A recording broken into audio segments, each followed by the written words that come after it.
تو میں یہ عرض کر رہا تھا کہ شریعت کا ایک بنیادی اصول یاد رکھیں، بنیادی اصول، اس اصول کو نہ سمجھنے کی وجہ سے گڑبڑیں ہوتی ہیں۔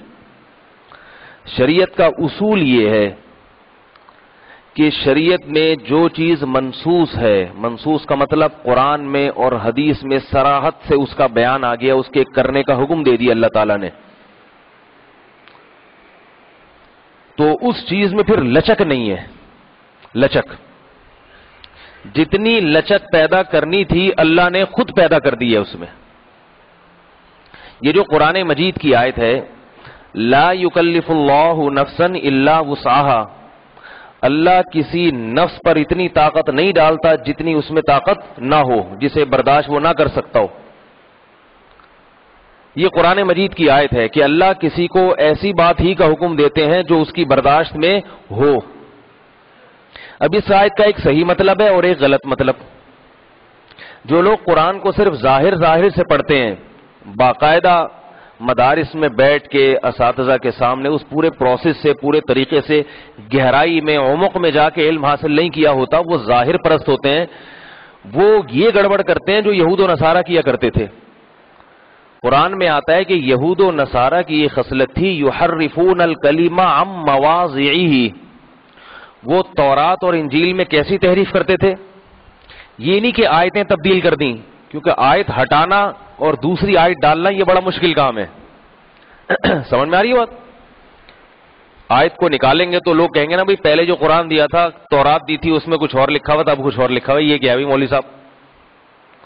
تو آیت کو نکالنا اور چینج کرنا مشکل ہے، تو وہ گڑبڑ کیا کرتے تھے ان کے جو فتنہ پرست لوگ، جاہل لوگ، یحرفون الکلم عن مواضعہ، آیت کو اس کے اصل مطلب سے ہٹا دیتے تھے۔ اس میں عوام کو بیوقوف بنانا آسان ہے۔ آیت کا جو مفہوم ہے نا، اصل مفہوم، سمجھ رہے بات کو؟ آپ ترجمہ ایسا کریں کہ کیا کا کیا بن جائے، مقصد اصل کچھ اور تھا مگر آپ نے اس کا مفہوم کچھ اور لے لیا۔ اس کی مثال قرآن مجید میں بہت ساری مثالیں ملتی ہیں، گمراہ لوگوں نے کہاں سے کہاں چیزیں لے کر چلے گئے۔ اقیم الصلاۃ لذکری، قرآن میں آتا ہے نماز قائم کرو میری یاد کے لیے، تو ذکری فرقے نے کیا کہا کہ اصل مقصد کیا ہے؟ اللہ کی یاد، تو اس لیے ڈائریکٹ اگر کوئی ذکر کر لے تو نماز پڑھنے کی ضرورت نہیں ہے۔ اس آیت سے ہی مطلب کشیدہ، حالانکہ اس آیت کا مطلب ہے نماز قائم کرو لذکری، مجھے یاد کرنے کے لیے، یعنی نماز تو قائم کرنی ہے، نیت نماز سے کیا ہونی چاہیے؟ مجھے یاد کرنا۔ نہیں آ رہی بات؟ اقیم الصلاۃ، یہ کام تو کرو، مگر اس کام میں دو جہتیں ہو سکتی ہیں، دنیا کو دکھانے کے لیے بھی یہ کام ہو سکتا ہے، ورزش کی نیت سے بھی ہو سکتا ہے، رزق میں برکت کے لیے بھی ہو سکتا ہے، مگر تم نے کس لیے کرنا ہے؟ مقصد کیا ہو؟ میری یاد۔ تو نماز بذات خود مقصود ہے، لیکن اس نماز میں کئی جہتیں نکلتی تھیں تو اللہ نے ایک جہت متعین کر دی، یہ صحیح مطلب ہے۔ نہیں آ رہی بات؟ اچھا، اسی طرح یہود و نصارہ کیا کرتے تھے کہ قرآن کی آیت کا جو اصل مفہوم ہے اسے گھما کے کہیں اور لے گئے۔ آج جتنے بھی باطل فرقے ہیں نا جو امت میں توڑ پیدا کر رہے ہیں، فروعی مسائل کے جھگڑے، ٹانگے چوڑی، رفع الیدین کے جھگڑے کر رہے ہیں، رفع الیدین کرنے والے کو میں برا نہیں کہتا، رفع الیدین کے جھگڑے پیدا کرنے والے کو برا کہتا ہوں میں۔ اس قسم کے جھگڑے امت میں توڑ پیدا کر رہے ہیں، وہ بھی قرآن اور حدیث کا اصل مفہوم سے ہٹا کے کہیں اور لے کے جاتے ہیں اس کو۔ اس سے عوام دھوکہ کھاتی ہے، کیونکہ عوام کے پاس علم نہیں ہے۔ قرآن مجید میں آتا ہے وَمِنْهُمْ أُمِّيُّونَ لَا يَعْلَمُونَ الْكِتَابَ إِلَّا أَمَانِيَّ۔ یہود و نصارہ جب تحریف کرتے تھے ان کے علماء، تو عوام ان کی تحریف سے متاثر کیوں ہوتی تھی؟ اس کا قرآن نے جواب یہ دیا امیون لا یعلمون الکتاب الا امانی، کہ یہ ان پڑھ لوگ ہیں، کتاب کے صرف ظاہری الفاظ اور ظاہری تلاوت اور الف ب ت سے جانتے ہیں، اس کے علاوہ انہیں کچھ بھی پتہ نہیں ہے، اس لیے ان کو بیوقوف بنانا بہت آسان ہے۔ سمجھ میں آ رہی ہے بات کہ نہیں آ رہی؟ پمفلٹ لگے ہوتے ہیں ہمارا امام صرف ایک رسول۔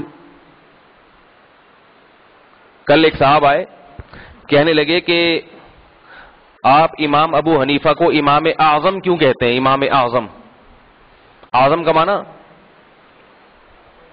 سب سے بڑے، امام اعظم تو صرف محمد صلی اللہ علیہ وسلم ہے، امام ابو حنیفہ نہیں ہے۔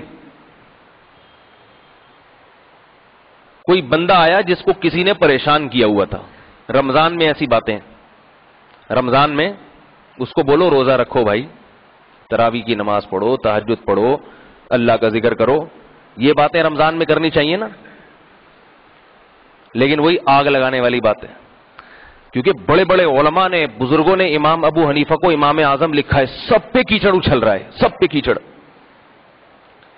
تو وہ میرے پاس آیا کہ امام اعظم کا مطلب تو سب سے بڑے تو واقعی ہمارے امام کون ہیں سب سے بڑے؟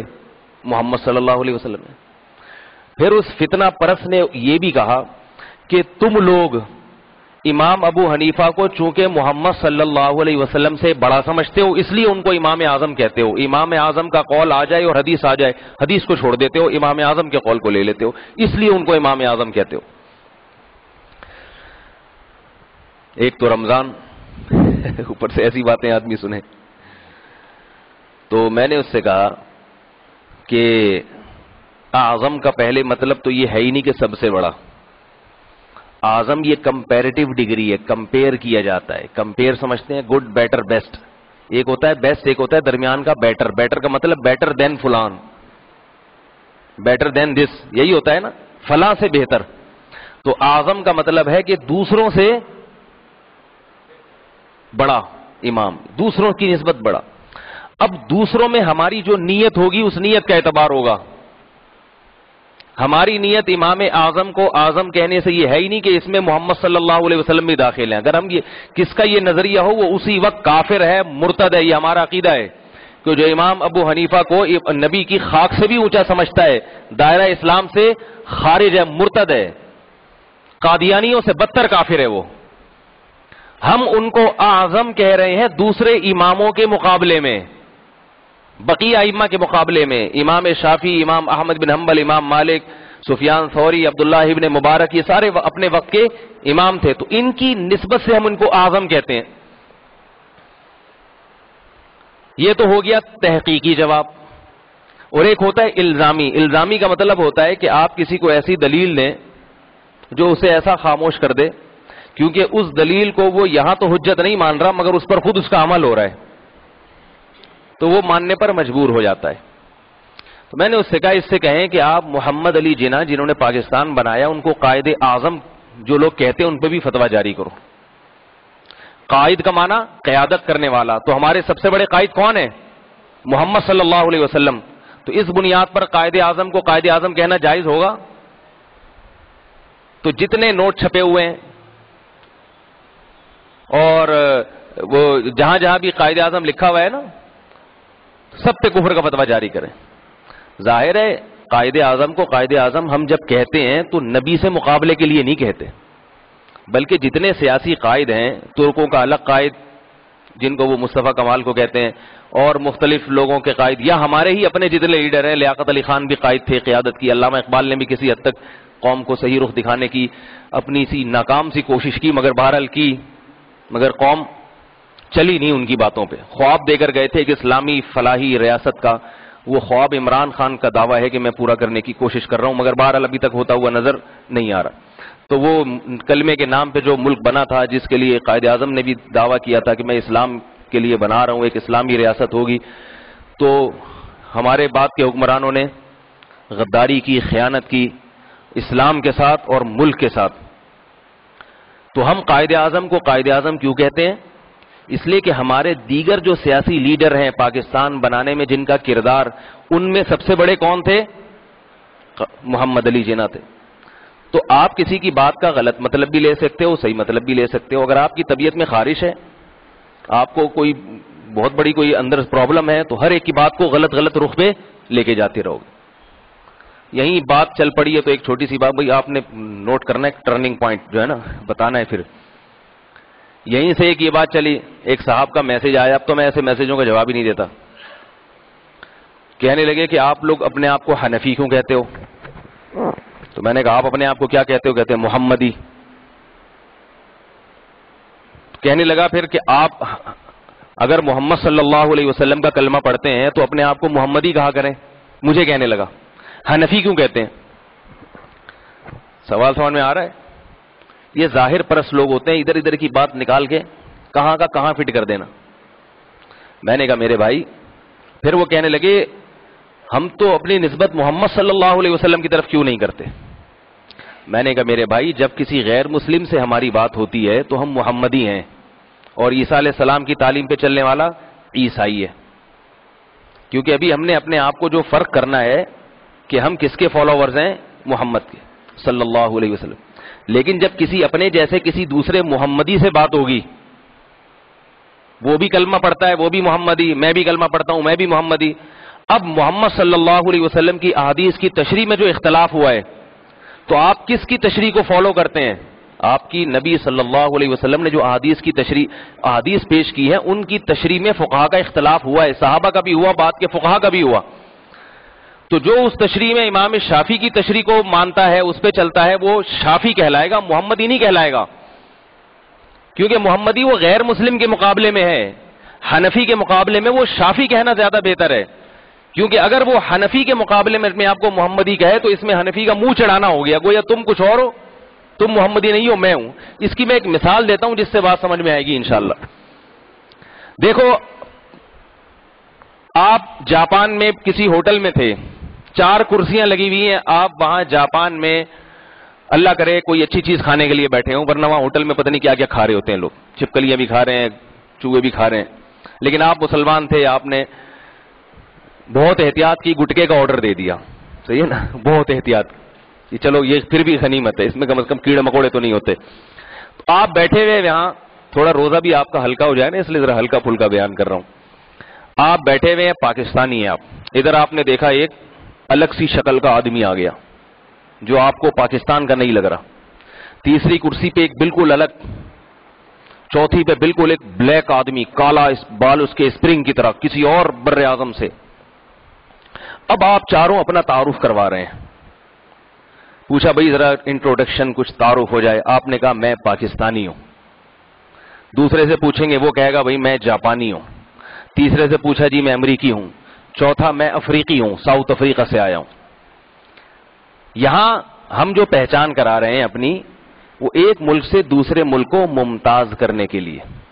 سمجھ میں؟ یہاں میں اپنے آپ کو یہ نہیں کہوں گا میں پنجابی ہوں، یا میں یہ پٹھان ہوں، یا میں مہاجر ہوں، یا سرائکی ہوں. بھائی میں پاکستانی ہوں، کیونکہ ابھی ہماری پہچان پاکستان ہے. باہر ملک جا کے پٹھان پنجابی نہیں ہے، مہاجر سرائکی نہیں ہے.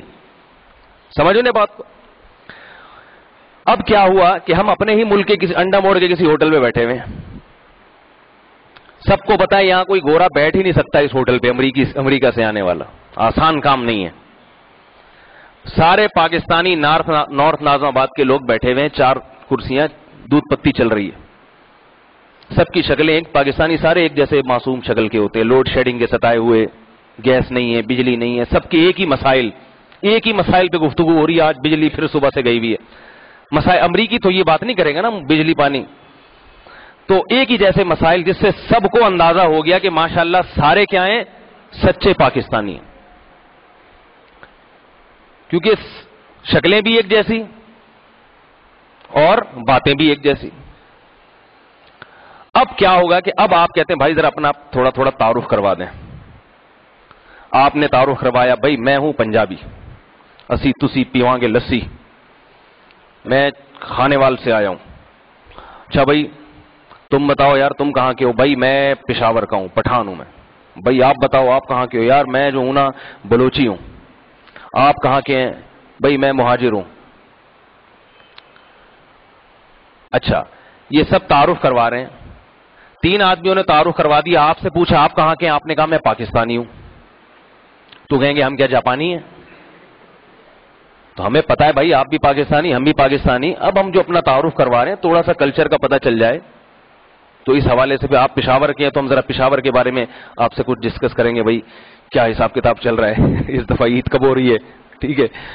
اور یہ جو ہیں پنجاب کے ہیں تو ہم ذرا مسلم لیگ کے بارے میں ان سے تھوڑی معلومات لے لیں گے.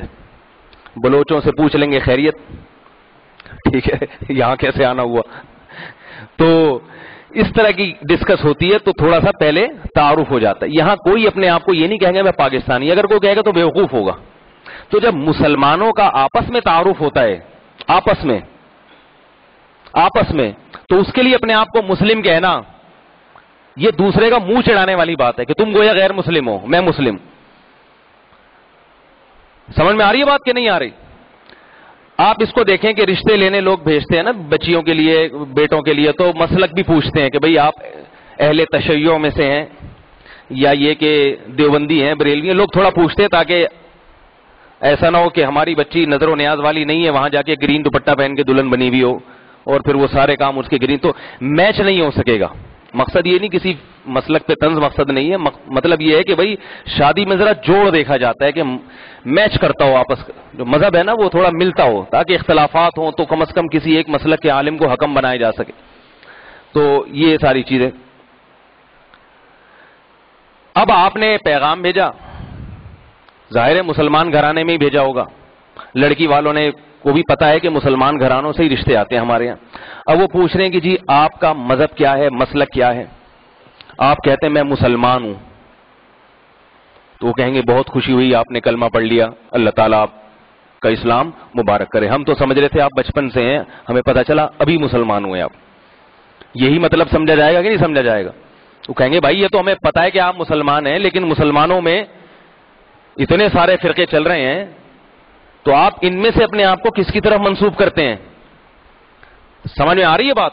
یہ جو قرآن مجید میں آتا ہے نا ہوا سماکم المسلمین، اللہ نے تمہارا نام مسلم رکھا ہے، یہ غیر مسلم کے مقابلے میں رکھا ہے، یہ مسلم کے مقابلے میں نہیں رکھا، غیر مسلم کے مقابلے میں ہماری پہچان مسلم ہے.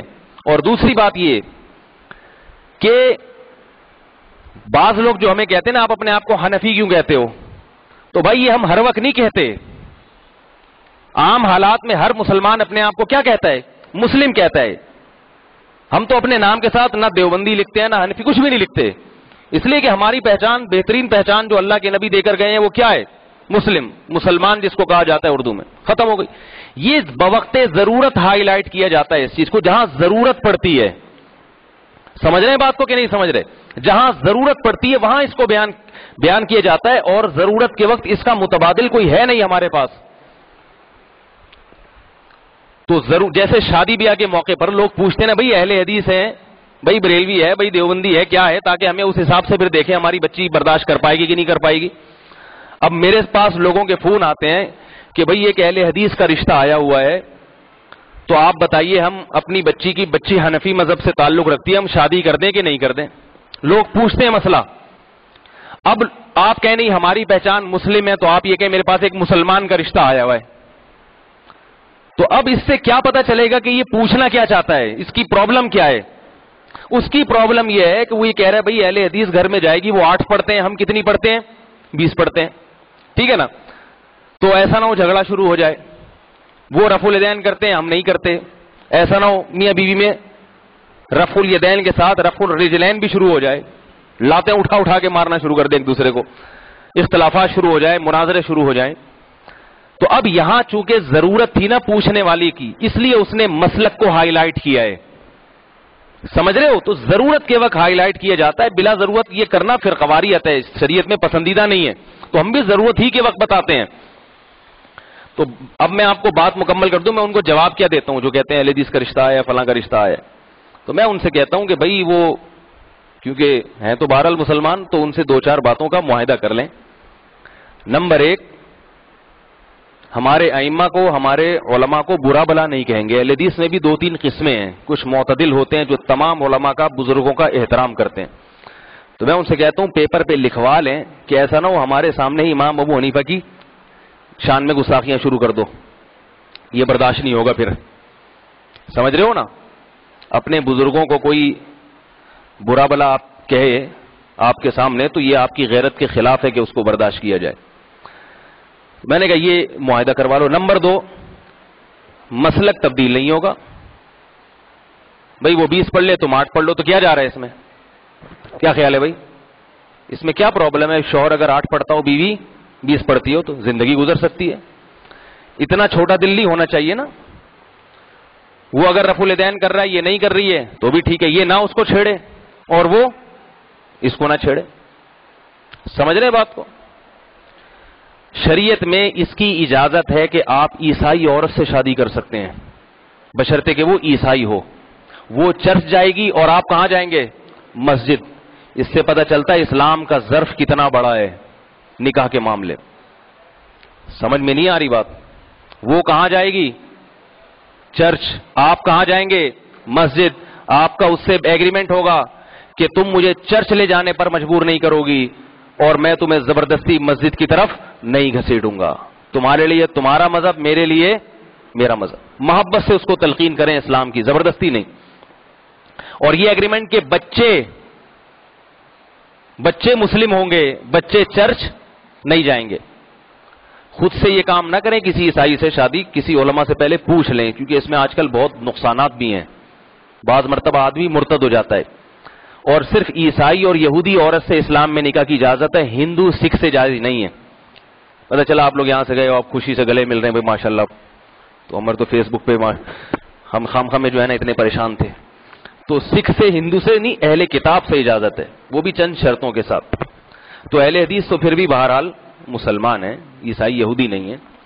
تو یہ چند باتوں کا اگر معاہدہ ہو جائے کہ بھائی مسلک پہ جھگڑا نہیں ہوگا، اس کو فالو کرو، ہم اس کو فالو کرتے ہیں. 8 پڑھ لو، ہم 20 پڑھتے. سعودی عرب میں لوگ جاتے ہیں نا، وہاں 8 رکعت تراویح ہونے لگی. پہلے نہیں ہوتی تھی. سعودی عرب میں 100 سال پہلے کوئی ایک مسجد نہیں دکھا سکتا جس میں 8 رکعت تراویح ہوتی ہو. سمجھ میں آ رہی ہے بات؟ ایک مسجد بھی پورے عرب میں، نہ دبئی میں، نہ شارجہ میں، نہ پوری. بلکہ علامہ شامی نے تقریباً 200-250 سال پہلے لکھا ہے کہ پوری دنیا میں کہیں بھی ایسا نہیں ہے کہ کہیں 8 رکعت ہو رہی ہے. لیکن بہرحال ایک اختلافی مسئلہ ہے، فروعی مسائل میں اختلاف ہوتا ہے امت میں. تو میرے پاس فون آتے ہیں لوگوں کے کہ جی یہاں ہر مسجد میں 8 ہو رہی ہیں سوائے حرمین کے، تو ہم کیا کریں؟ کہ تم کچھ نہیں کرو، آپ ان کے پیچھے 8 پڑھ لو، باقی 12 گھر آ کے پڑھ لو. کیا خیال ہے بھائی؟ کیونکہ 8 اور 20 کے مسئلے پہ لڑنا زیادہ برا ہے، اور 8 والے کو گن پوائنٹ پہ 20 پڑھوانے کی کوشش کرنا یہ زیادہ برا ہے بنسبت اس کے کہ جو کر رہا ہے اس کو آرام سے کرنے دیں. مسجدوں میں لڑائیاں، تو 8 کیوں پڑھ رہا ہے، تو 20 کیوں پڑھ رہا ہے، تیری نہیں ہوتی، میری نہیں ہوتی. کچھ نہیں ہوتا، سب کچھ ہو جاتا ہے. صحابہ کرام کا ظرف بہت وسیع تھا فروعی مسائل کے معاملے میں. حضرت عبداللہ ابن مسعود رضی اللہ تعالی عنہ اس کے قائل تھے کہ مینا میں 2 رکعتیں ہوتی ہیں سفر والی نماز ظہر کی، 4 نہیں ہوتی. جب آپ گئے تو حضرت عثمان نے 4 پڑھائیں، حضرت عبداللہ بن مسعود نے آپ کے پیچھے پڑھی. لوگوں نے کہا آپ تو کہتے ہیں 4 نہیں ہوتی، 2 ہوتی ہیں. تو انہوں نے فرمایا امیر المومنین ہیں، خلیفہ ہیں، 1.5 اینٹ کی الگ مسجد نہیں بنا سکتا میں. سمجھ میں نہیں آ رہی میرا خیال ہے بات؟ الگ نہیں مسجد بنا سکتا، فرقواریت ہوگی، اختلاف ہوگا. امام ابو یوسف جو امام ابو حنیفہ کے شاگرد تھے، فقہ حنفی میں خون نکلنے سے وضو ٹوٹ جاتا ہے. اگر آپ کا خون نکل کے بہہ جائے تو وضو ٹوٹ جاتا ہے، لیکن فقہ شافعی میں نہیں ٹوٹتا. امام ابو یوسف جو امام ابو حنیفہ کے شاگرد تھے، خلیفہ نے نماز پڑھائی. پہلے زمانے میں ملک کا حکمران نماز پڑھاتا تھا، تو خلیفہ نے نماز پڑھائی، اس نے پچھنا لگوایا تھا، خون نکلوایا تھا اپنا، اور دوبارہ وضو تازہ نہیں کیا، کیونکہ وہ امام شافعی کے جو ہے نا جو رائے امام شافعی کی تھی وہی اس کی رائے تھی، انہی علماء کے فتوے کو فالو کرتا تھا وہ. اس نے نماز پڑھائی بغیر وضو کے. بغیر وضو کا مطلب یہ نہیں کہ سرے سے وضو ہی نہیں کیا، وضو کیا مگر بلڈ نکلا اس کا، اور دوبارہ وضو تازہ نہیں کیا، کیونکہ شافعی مذہب میں ایسا نہیں ہے. نماز پڑھائی امام ابو یوسف نے، اسی کے پیچھے نماز پڑھی ہے. کسی نے کہا آپ تو کہتے ہیں کہ خون نکلنے سے وضو ٹوٹ جاتا ہے. نہیں آ رہی نا بات؟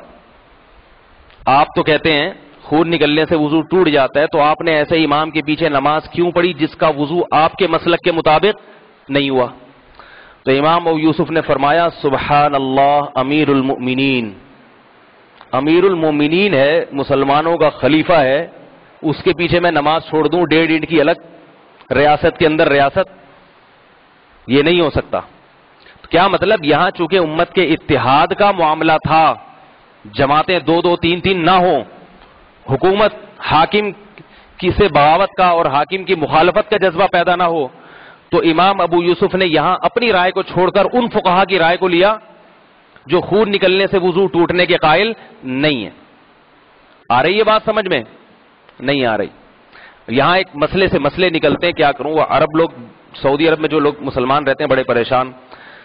وہاں یہ ہوتا ہے کہ 3 رکعت وتر کے بجائے وہ 2 رکعت کے بعد سلام پھیرتے ہیں، 1 رکعت الگ سے پڑھتے ہیں.